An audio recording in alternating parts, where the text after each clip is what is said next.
पटियाला के महाराजा भूपेंद्र सिंह की 365 रानियां थीं। ये राजा बेहद रंगीन मिजाज के थे।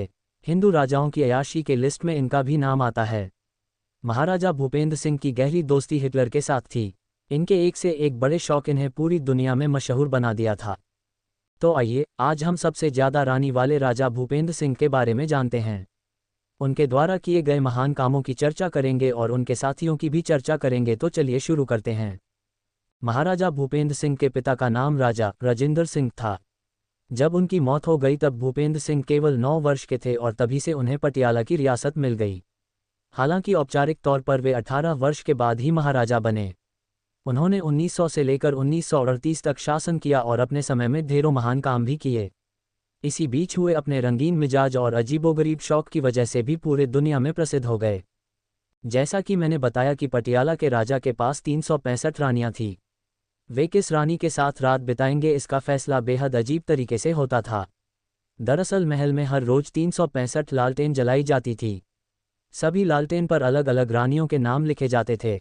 सुबह जिस रानी के नाम का लालटेन सबसे पहले बुझता था, अगली रात महाराजा उसी रानी के साथ रात बिताते थे।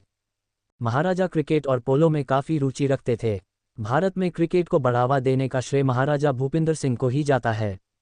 1911 में ब्रिटेन में क्रिकेट मैच हो रहा था, जिसमें भारत का प्रतिनिधित्व भूपेंद्र सिंह ने ही किया था।